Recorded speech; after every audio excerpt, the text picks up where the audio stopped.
Baik, jadi ini adalah tata tertib debat Green Living Support pada malam hari ini. Saya bacakan untuk ke-10 tata tertibnya. Pertama, peserta wajib hadir tepat waktu dan menyalakan kamera atau on cam.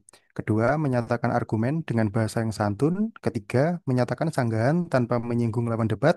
Keempat, tidak menyatakan pernyataan negatif mengenai pribadi dari pihak lawan. Lima, bicara berdasarkan fakta dan data yang mendukung argumen. Keenam, fokus pada argumen lawan. Ketujuh, apabila waktu penyampaian argumen akan habis, moderator akan memberikan isyarat berupa dua ketukan. Namun, apabila mahasiswa masih berbicara pada saat waktu sudah habis, maka moderator diperbolehkan menggantikan tim debat yang sudah melewati batas waktu yang ditentukan. 8. Mahasiswa diperkenankan membawa catatan apabila diperlukan. 9. Moderator berhak memberi peringatan atau menghentikan peserta yang melanggar tata tertib. Dan 10. Terakhir, keputusan adjudikator bersifat final dan tidak dapat diganggu-gugat. Jadi nanti satu tim akan dibagi ke dalam 4 orang. Ada opening statement, main argumen, sanggahan, dan closing statement. Waktu bicara per tim adalah 3 sampai 5 menit dan maksimal adalah 5 menit. Tidak ada interupsi dan moderator akan menjadi timekeeper dengan sinyal atau suara. Berdasarkan informasi yang sudah dibagikan di grup, jadi mosi kita pada malam hari ini adalah sepeda listrik, solusi ramah lingkungan, atau ancaman baru. Baik, kita masuk ke sesi utama debat kita pada malam hari ini. Kepada tim pro, saya persilakan untuk memberikan opening statement. Baik, terima kasih atas waktunya Kak Wisnu. Eh, jadi kami dari tim Power ini sangat antusias bisa hadir di sini untuk membahas topik yang semakin relevan juga di tengah ya, di tengah isu lingkungan dan perkembangan teknologi, yaitu sepeda listrik. Eh, Sebenarnya itu solusi ramah lingkungan atau sebenarnya ancaman baru. Untuk rekan-rekan dari tim kontra, kami yakin kalian juga punya pandangan kritis yang penting untuk didengar. Tapi pada hari ini, izinkan kami membuka dengan satu fakta sederhana, yaitu transportasi menyumbang sekitar 25% dari total emisi karbon dunia. Dan di Indonesia sendiri, sektor transportasi adalah penyumbang polusi udara terbesar di kota-kota besar seperti di Jakarta. Nah, di tengah kondisi yang seperti ini, harusnya kita justru meragukan solusi yang lebih bersih dan efisien seperti sepeda listrik. Sepeda listrik bukan hanya tren atau gaya hidup.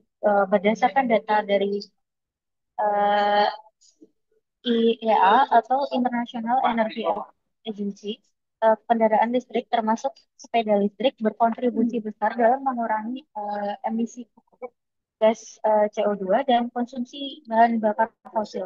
Di kota-kota padat seperti di kota-kota yang padat, sepeda listrik juga membantu mengurangi kemacetan tanpa emisi, tanpa suara bising.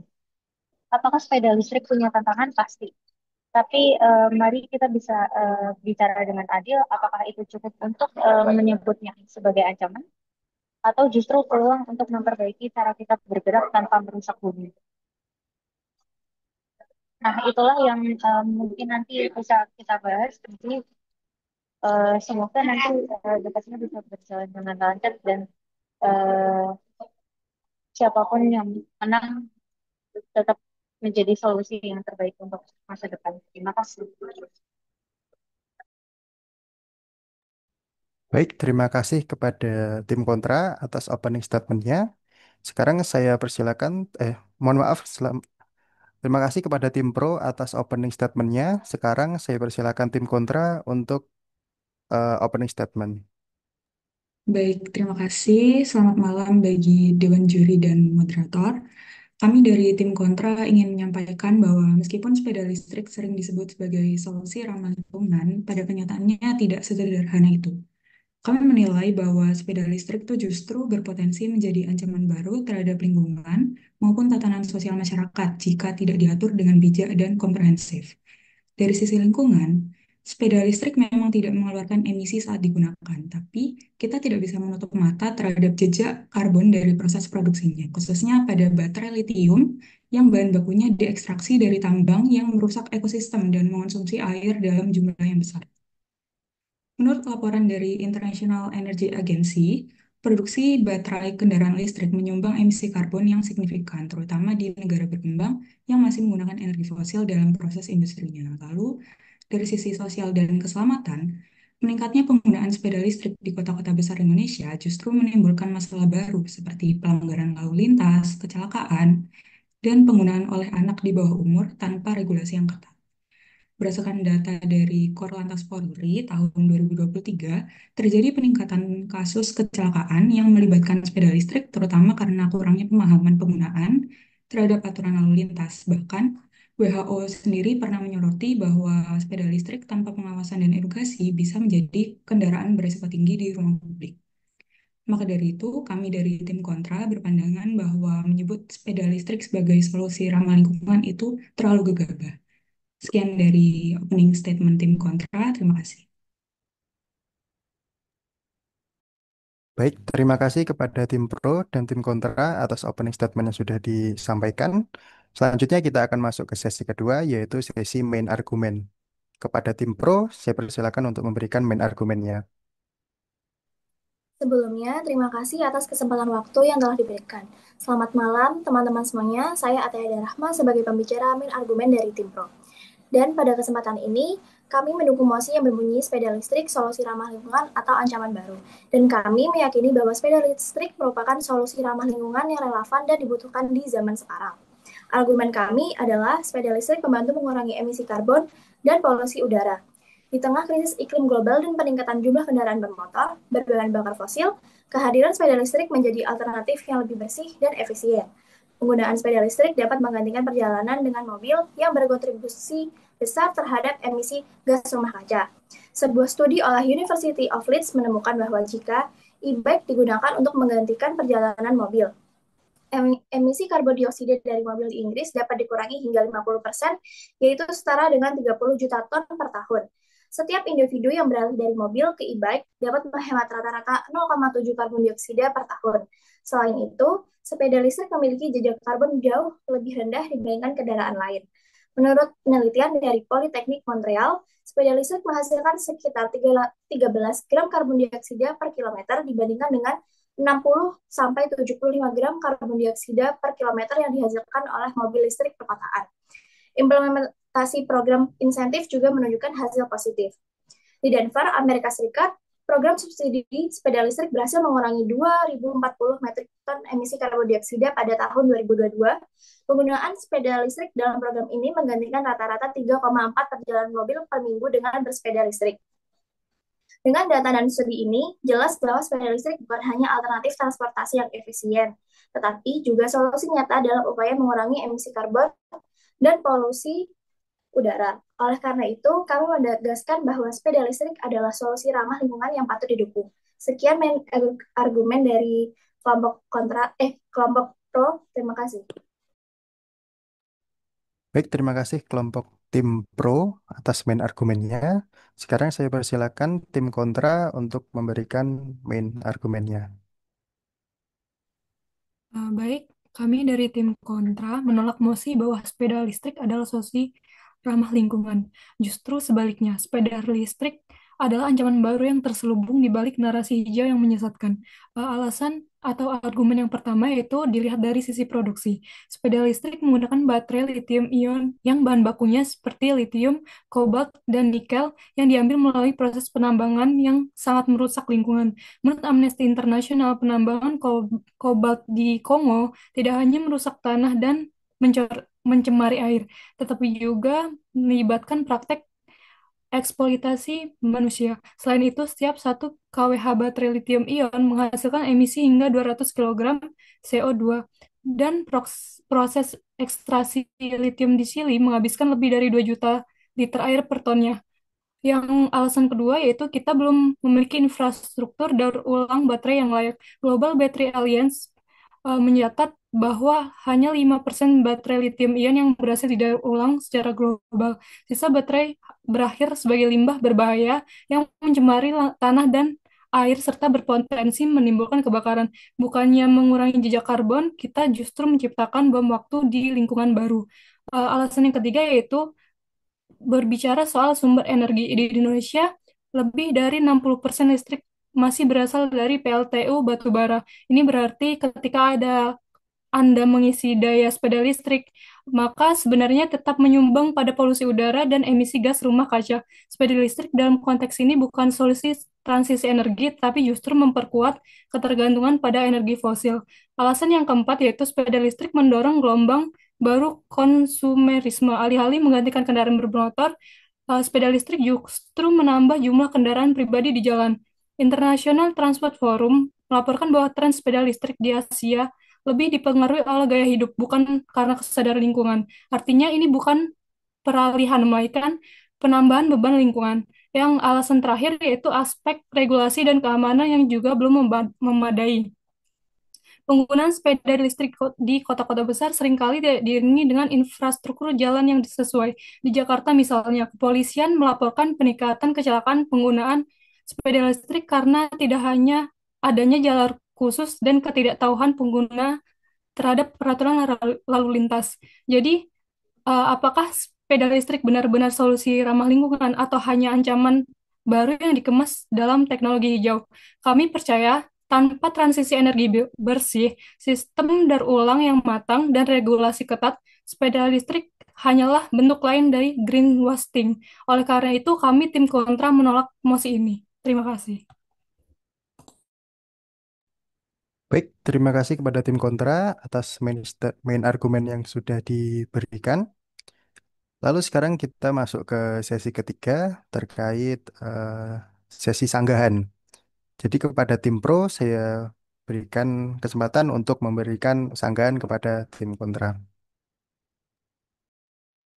Baik, selamat malam kepada dewan juri yang kami hormati, rekan-rekan sekalian. Jadi saya Ati, pembicara ketiga dari tim Pro. Dalam sesi ini, saya akan menyampaikan sanggahan terhadap argumen yang telah disampaikan tim kontra, memperkuat argumen dari rekan saya sebelumnya, serta menggarisbawahi titik benturan utama dalam debat kali ini. Tim kontra menyampaikan bahwa sepeda listrik memiliki dampak lingkungan yang besar akibat produksi baterai, kurangnya sistem daur ulang, serta risiko keselamatan. Namun, izinkan saya memberikan klarifikasi terhadap hal tersebut. Yang pertama, benar bahwa produksi baterai memiliki emisi tertentu.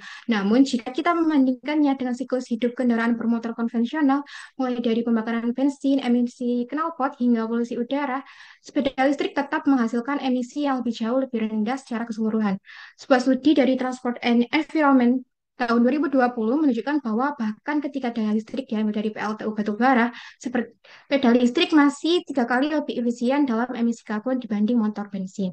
Kemudian yang kedua terkait daur ulang baterai. Justru inilah saatnya kita mendorong lahirnya inovasi dalam pengelolaan limbah energi baru. Beberapa produsen kini telah mulai menerapkan sistem daur ulang baterai lithium-ion secara lebih masif, dan regulasi pun terus berkembang untuk mengikutinya. Jadi, tantangan ini bukan alasan untuk menolak sepeda listrik, tapi justru panggilan untuk memperbaiki ekosistem energi kita. Kemudian yang ketiga, masalah keselamatan bukan berasal dari sepeda listrik itu sendiri, tetapi dari kurangnya infrastruktur yang memadai. Solusinya bukan dengan menghentikan penggunaan sepeda listrik, tetapi dengan memperbaiki kebijakan transportasi agar lebih inklusif dan aman bagi seluruh moda transportasi ramah lingkungan. Rekan saya sebelumnya telah menjelaskan bahwa sepeda listrik secara langsung dapat mengurangi emisi karbon dan polusi udara. Data dari University of Leeds bahkan menyebutkan bahwa penggantian mobil dengan e-bike berpotensi menurunkan emisi hingga 30 juta ton CO2 per tahun di Inggris. Ini adalah angka nyata, bukan sekedar proyeksi. Selain itu, program subsidi sepeda listrik di Denver berhasil mengalihkan lebih dari 3 perjalanan mobil per minggu menjadi bersepeda, menghemat lebih dari 2.000 ton CO2 dalam setahun. Ini menunjukkan bahwa ketika masyarakat diberikan akses dan insentif, perubahan nyata bisa terjadi. Dewan juri yang terhormat, inti butir dari debat ini adalah apakah kita akan nilai sepeda listrik dari tantangan jangka pendeknya atau dari potensi dampak positif jangka panjangnya terhadap lingkungan dan pola mobilitas kita. Tim kontra melihat kelemahan sepeda listrik sebagai alasan untuk menolaknya, sementara tim kami melihat bahwa tantangan tersebut dapat diatasi dengan inovasi dan kebijakan yang tepat. Yang menjadi poin penting, sepeda listrik bukanlah ancaman, melainkan peluang untuk mempercepat transisi menuju transportasi rendah emisi. Dengan mempertimbangkan fakta ilmiah, tren global, dan urgensi krisis iklim, kami meyakini bahwa sepeda listrik adalah bagian dari solusi, bukan sumber masalah baru. Semoga Dewan Juri dapat melihat bahwa tim Pro menyampaikan argumen yang tidak hanya berbasis data, tapi juga berpihak pada masa depan lingkungan yang lebih baik untuk Indonesia dan dunia. Sekian, terima kasih. Terima kasih tim Pro atas sanggahan yang sudah disampaikan. Sekarang saya beralih ke tim kontra untuk menyampaikan sanggahan kepada tim Pro. Baik, terima kasih atas kesempatannya. Saya Amanda Dwi Agustina sebagai pembicara ketiga dari tim kontra. Di sini saya ingin menanggapi beberapa argumen dari tim pro. Tadi tim pro mengatakan bahwa sepeda listrik itu dapat menggantikan penggunaan mobil. Padahal justru penggunaan sepeda listrik sebelumnya itu tuh adalah pengguna sepeda konvensional ataupun penjalan kaki, bukan pengguna mobil. Jadi kita tidak bisa mengatakan bahwa sepeda listrik itu akan menggantikan penggunaan mobil. Lalu yang kedua, tim pro juga menekankan bahwa rendahnya emisi selama penggunaan, tetapi eh, mereka tetap mengabaikan adanya jejak karbon dari produksi dan juga penggunaan baterai yang digunakan oleh sepeda listrik. Karena kan penggunaan baterai itu akan merusak lingkungan, mencemari air tanah, menimbulkan risiko sosial untuk jangka pendek dan juga jangka panjangnya. Selain itu, sistem daur ulang baterai ini juga masih sangat terbatas, terutama di negara berkembang, di negara kita sendiri itu juga sangat terbatas. Jadi itu juga perlu dipikirkan. Lalu yang kedua, studi yang tadi dikutip oleh tim Pro, itu tuh pada kenyataannya di banyak kota penggunaan sepeda listrik itu tidak serta-merta mengurangi emisi yang dihasilkan oleh sepeda listrik itu justru tidak sebesar yang diasumsikan. Meskipun untuk mempercepat transisi transportasi yang rendah emisi itu justru nantinya akan menghasilkan ketimpangan akses dan daya beli masyarakat. Karena pun meskipun ada subsidi yang diberikan oleh pemerintah, sepeda listrik itu masih tergolong mahal bagi banyak kalangan seperti kita, terutama masyarakat berpenghasilan rendah menengah ke bawah. Karena adanya tanpa akses yang merata, maka dampak penggunaan emisi yang dihasilkan oleh sepeda listrik itu akan lebih terbatas pada kelompok yang kecil yang hanya mampu membelinya dan menggunakannya secara aktif. Jadi perlu diingat bahwa listrik yang digunakan untuk mengisi daya e-bike atau sepeda listrik itu tidak selalu berasal dari sumber energi terbarukan juga. Di negara-negara yang masih bergantung pada batu bara dan gas, penggunaan e-bike ini tetap berkontribusi terhadap emisi karbon meskipun dalam jumlah yang kecil. Jadi, meskipun sepeda listrik itu terlihat sebagai solusi ramah lingkungan, sebagaimana yang dikatakan oleh tim pro, akan tetapi jika kita kaji lebih lanjut dan secara keseluruhan, masih banyak banget celah dalam efektivitas dan keberlanjutannya di jangka pendek dan jangka panjangnya nanti. Daripada kita sekedar untuk mempromosikan sepeda listrik, yang dikejar-kejarkan untuk mempercepat transisi rendah emisi, lebih baik dan lebih bijak kita untuk mencari solusi transportasi yang lebih ramah lingkungan, yang mencakup transportasi umum, memperbanyak transportasi umum, memperbaiki infrastruktur, dan juga edukasi keberlanjutan terhadap masyarakat-masyarakat menengah ke bawah dan menengah ke atas untuk tidak terus menggunakan kendaraan pribadi dan lebih menggunakan kendaraan umum untuk menunjang aktivitasnya sehari-hari. Terima kasih, sekian dari saya. Terima kasih kepada tim pro dan tim kontra atas sanggahan yang sudah disampaikan. Selanjutnya kita akan masuk ke sesi keempat, yaitu sesi closing statement. Kepada tim pro, saya berikan kesempatan untuk memberikan closing statement. Baik, terima kasih atas kesempatannya. Dewan Juri tim kontra telah menyampaikan sejumlah kekhawatiran seperti produksi baterai yang merusak lingkungan, lalu masih menggunakan PLTU. Tapi sebenarnya ini adalah alasan kami untuk tetap yakin bahwa sepeda listrik adalah solusi ramah lingkungan yang patut didukung, terlebih jika diberikan insentif oleh pemerintah atas penggunaannya, dan pasti akan ada inovasi dari firma-firma yang menjadikan,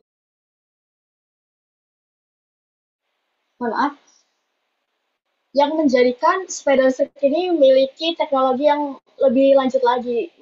Seperti misalnya sepeda listrik yang premium, yang berarti lebih ramah lingkungan daripada yang saat ini.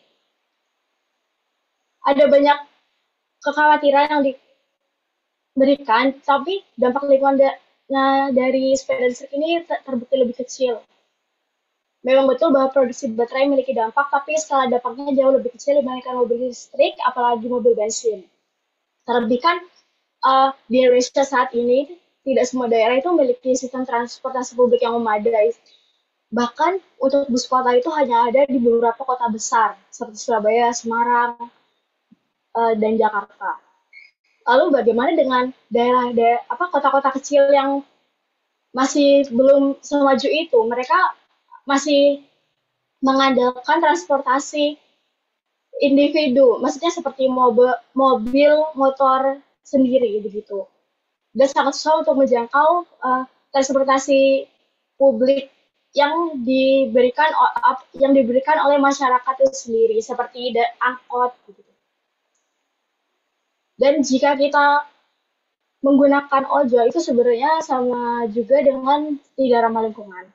Lalu dari semua tantangan itu kami melihat adanya inovasi, terlebih untuk daur ulang dan regulasi.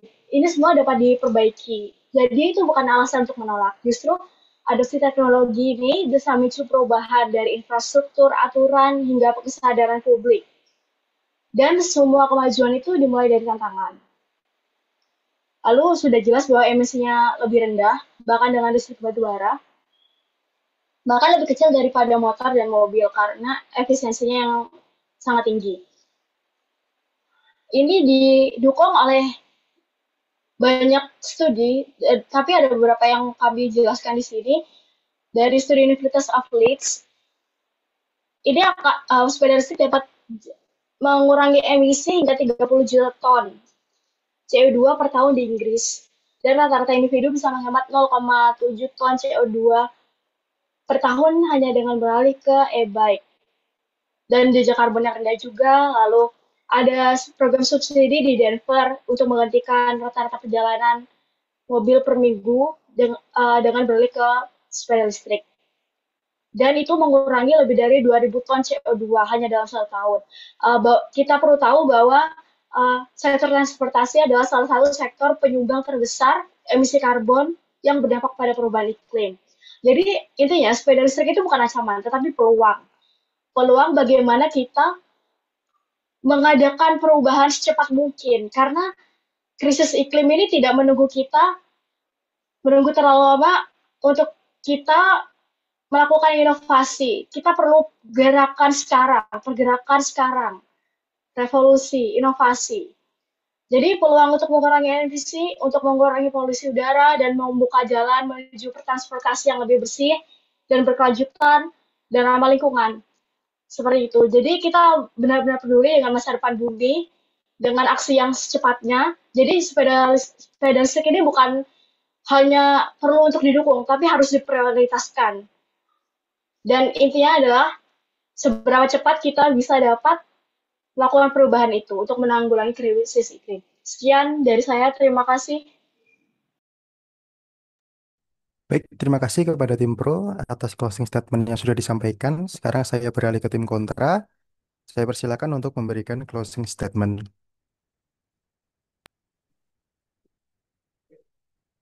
Baik, terima kasih atas kesempatan dan waktunya. Saya Ziva Novanto sebagai perwakilan tim kontra yang akan menyampaikan closing statement pada debat kali ini. Teman-teman semua, di akhir debat ini kami dari tim kontra ingin menegaskan kembali bahwa sepeda listrik bukanlah solusi ajaib yang secara otomatis ramah lingkungan. Tim Pro memang menyoroti rendahnya emisi saat sepeda listrik digunakan, tapi mereka lupa bahwa kita tidak bisa hanya menilai dari apa yang tampak di permukaan. Sepeda listrik tetap punya jejak karbon yang besar, terutama dari proses produksinya. Baterai lithium-ion yang jadi sumber tenaganya membutuhkan logam seperti itium, kobalt, dan nikel yang harus ditambang dari alam. Proses ini merusak lingkungan, mencemari air dan tanah, bahkan memunculkan risiko sosial, seperti eksploitasi tenaga kerja di negara-negara produsen seperti Kongo. Masalahnya faktanya juga tidak berhenti di situ. Setelah masa pakainya habis, baterai ini sulit didaur ulang. Infrastruktur daur ulang di Indonesia dan banyak negara berkembang masih sangat minim. Akibatnya, limbah baterai berisiko mencemari tanah dan air serta membahayakan kesehatan masyarakat. Kemudian, kita juga perlu realistis soal siapa sebenarnya pengguna sepeda listrik. Tim Pro berasumsi bahwa sepeda listrik bisa menggantikan mobil, tapi faktanya banyak pengguna e-bike sebelumnya adalah pengguna sepeda biasa atau pejalan kaki. Jadi ini bukan transisi dari kendaraan bermotor ke e-bike, tetapi malah menciptakan konsumsi baru yang tidak benar-benar menurunkan emisi secara signifikan. Belum lagi soal harga, meski ada subsidi, sepeda listrik tetap mahal untuk masyarakat berpenghasilan rendah. Artinya, hanya kelompok tertentu yang bisa menikmati manfaat ini, sementara dampak lingkungannya dirasakan bersama. Dan jangan lupa, listrik yang digunakan untuk mengisi daya e-bike masih didominasi oleh PLTU batubara di Indonesia. Jadi, walaupun tidak mengeluarkan asap langsung, sepeda listrik tetap menyumbang emisi tak langsung yang tidak bisa kita abaikan. Dewan juri yang terhormat, berdasarkan statement yang saya sampaikan di atas, kami menyatakan bahwa tim kontra tidak setuju dengan pernyataan tim pro dengan menyebut sepeda listrik merupakan solusi yang efektif dan efisien yang dibutuhkan di zaman sekarang. Sepeda listrik bukan sepenuhnya solusi ramah lingkungan. Tanpa regulasi ketat, sistem daur ulang yang baik, dan sumber energi bersih, sepeda listrik justru bisa menjadi ancaman baru, dan kita tidak bisa hanya mengejar tampilan hijau tanpa melihat dampak jangka panjangnya. Baik, terima kasih. Sekian dari kami, tim kontra. Baik, terima kasih tim kontra atas closing statement yang sudah disampaikan. Baik, saya sampaikan terima kasih kepada kedua tim, tim pro dan tim kontra, atas eh, penyampaian argumen, main argumen, sanggahan, dan juga closingnya yang sangat keren dan bagus. Nah, sekarang kita berikan waktu sekitar 5 menit kepada adjudikator kita, yaitu Kak Zafira, untuk menyusun feedback dan catatan. Teman-teman bisa istilahnya coffee break dulu ya. Sebelumnya aku minta maaf ya nanti aku apa off cam karena di sini lagi hujan jadi takut tiba-tiba late. Thank you. Ya, sama-sama Kak.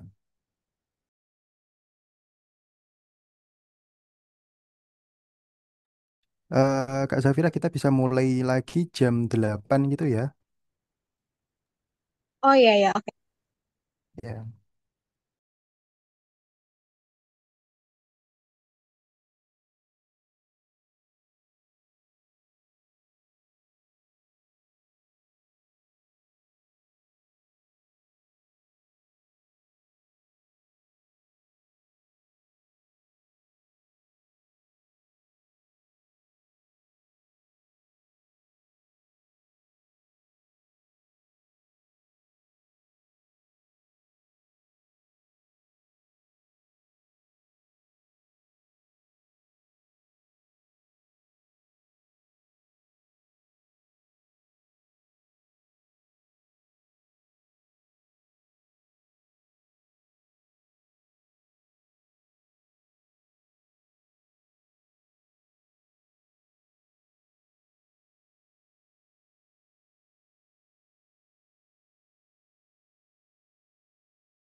Baik, sebelumnya apakah suara saya terdengar dengan jelas? Sudah terdengar, Kak. Oh ya, baik. Tepuk tangan untuk kedua tim dari tim pro dan kontra untuk mosi pada hari ini, yaitu sepeda listrik solusi ramah lingkungan atau ancaman baru. Saya ucapkan terima kasih banyak dan selamat telah menyelesaikan perdebatan pada malam hari ini. Saya pertama-tama ingin mengapresiasi kepada tim pro yang telah memberikan argumentasi terkait bagaimana pada akhirnya sepeda listrik dapat menyelesaikan em, masalah emisi karbon atau polusi di udara kita, terutama di kota-kota besar. Saya juga ingin mengapresiasi tim kontra tentang bagaimana mereka memberikan argumentasi bahwa pada akhirnya sepeda listrik ini bukan merupakan solusi yang benar-benar em, nyata atau efektif untuk mengurangi emisi karbon. Saya akan membagi keputusan saya dalam 3 poin. Yang pertama adalah tim yang menang atau yang memenangkan perdebatan. Yang kedua adalah reason. Yang ketiga adalah catatan untuk tim secara keseluruhan. Baik, untuk keputusan yang pertama adalah saya berikan kemenangan perdebatan ini kepada tim kontra atas argumentasi yang telah diberikan dan juga reason-reason yang sampai pada akhir perdebatan ada beberapa hal yang tidak bisa dijawab atau tidak bisa dihancurkan, tidak bisa ditumbangkan oleh tim pro atau tim pemerintah. Izinkan saya memberikan reason atau alasan mengapa pada akhirnya saya memberikan kemenangan kepada tim kontra. Yang pertama adalah argumen tim pro yang disanggah oleh tim kontra, yaitu terkait angka penurunan emisi karbon di Inggris dan bagaimana nyatanya bahwa emisi karbon di Inggris penurunannya itu bukan karena transisi dari orang-orang yang memakai mobil kepada sepeda listrik, namun hanya saja sepeda listrik ini sebagai tambahan atau perilaku konsumtif dari pengguna sepeda angin dan pejalan kaki sebelumnya dan bukan transisi dari pengguna mobil ke sepeda listrik. Sehingga menurut saya hal itu yang dari awal diberikan oleh tim kontra sebagai satu poin penting dari mereka sudah diruntuhkan oleh tim kontra, sorry. Argumen tim kontra yang stand sampai akhir adalah yang pertama, mereka berbicara terkait daur ulang baterai yang belum efisien, meninggalkan limbah yang besar. Yang kedua adalah hal kotor lain sebagai efek dari penambangan batu bara karena sumber listrik belum dari EBT atau energi baru terbarukan. Kemudian adalah perilaku konsumtif dari pembelian sepeda listrik. Izinkan saya memberikan alasan yang jauh lebih jelas terkait mengapa saya memilih tim kontra.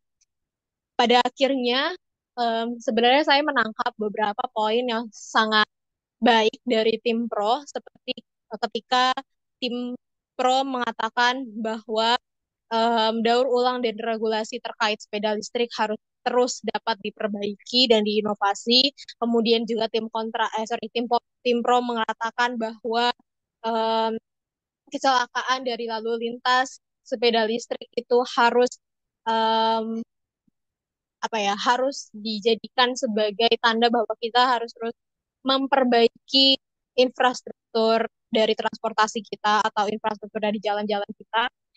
Kemudian tim pro juga menyebutkan bahwa siklus kendaraan bermotor dan polusinya lebih banyak memberikan emisi daripada sepeda listrik.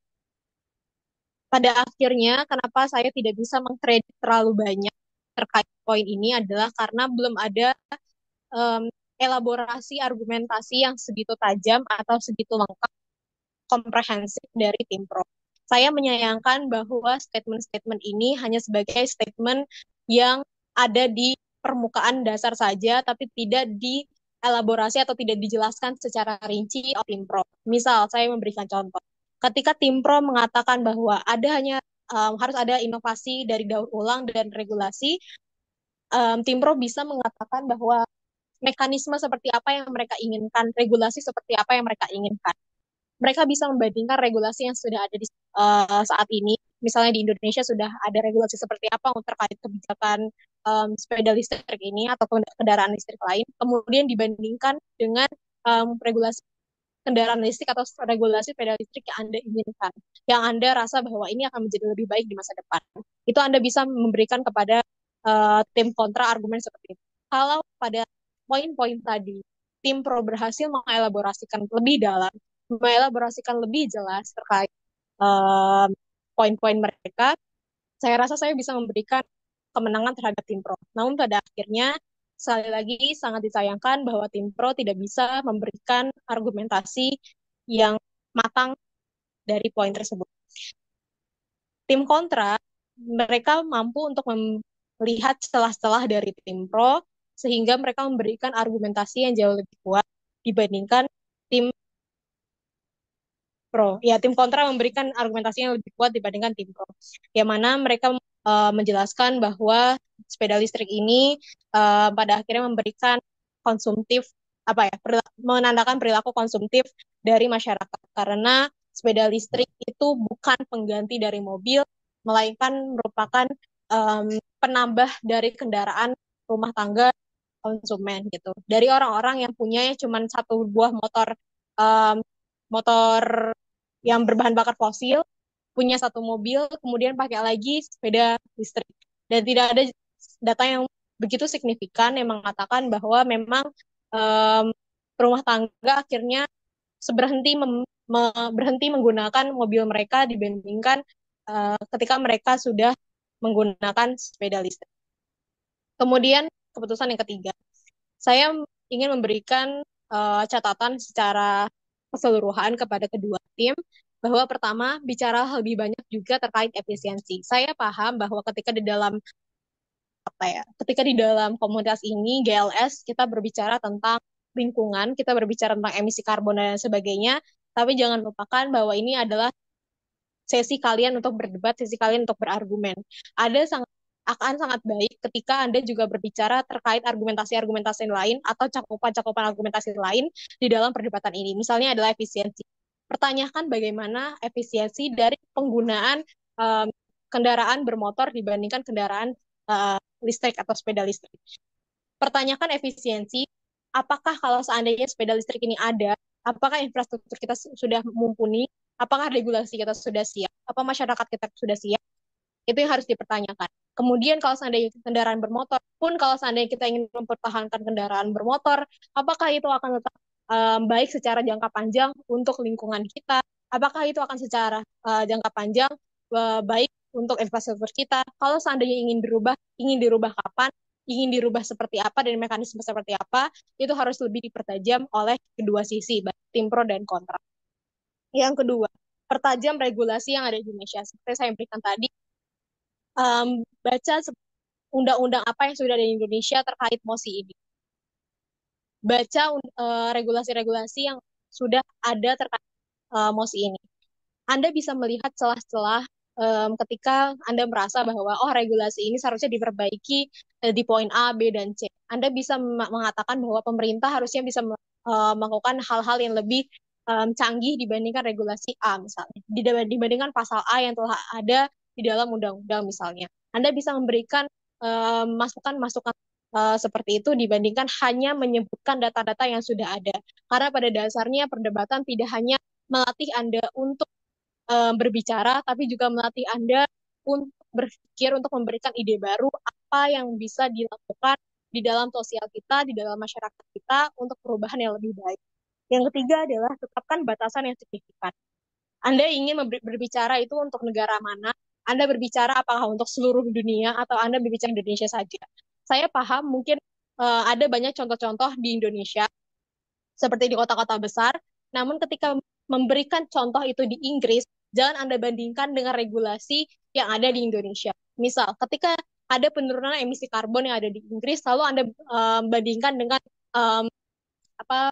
penggunaan atau Anda bandingkan dengan pengelolaan batu bara yang ada di Indonesia, pasti itu akan berbeda. Itu pasti akan tidak apple to apple. Makanya dari awal, dari pembicara pertama misalnya, Anda bisa menetapkan batasan terlebih dahulu, argumentasi tim kami atau pendapatan tim kami akan hanya berbatasan di dalam negara ini, di dalam Indonesia misalnya. Maka yang akan Anda komentari adalah tentang regulasi Indonesia, efisiensi dan efektivitas apakah Indonesia siap eh, untuk menerima atau menggunakan sepeda listrik ini, apakah masyarakat Indonesia sudah siap untuk menerima dan menggunakan sepeda listrik ini, itu akan menjadi perdebatan yang lebih terarah. Mungkin dari situ, sekian saya kembalikan kepada moderator. Terima kasih. Baik, terima kasih kepada Kak Zafirah atas feedback, catatan, dan evaluasi yang sangat lengkap dan komprehensif. Eh, Selanjutnya saya berikan kepada teman-teman. Apakah teman-teman ada yang ingin ditanyakan atau ingin mengulik lebih dalam terkait topik ini atau terkait eh, diskusi, debat kepada Kak Zafirah? Saya berikan kesempatan kepada teman-teman. Bisa langsung on mic atau raise hand boleh atau ketik di kolom chat juga boleh.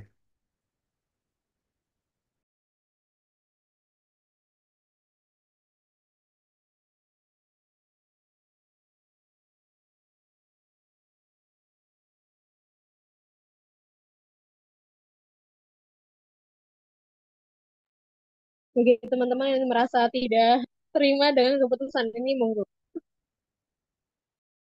Ya, barang protes.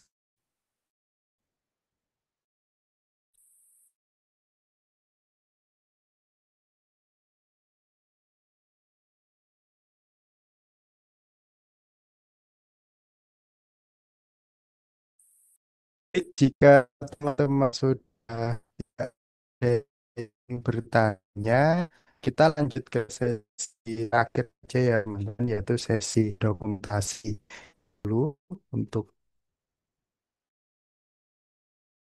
di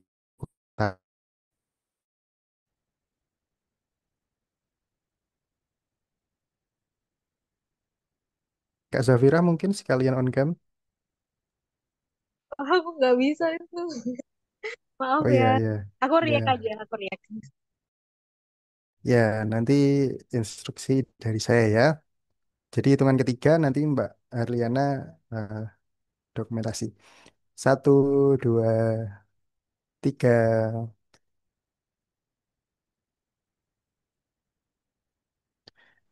Satu kali lagi ya Mbak. Cek, Satu. bentar.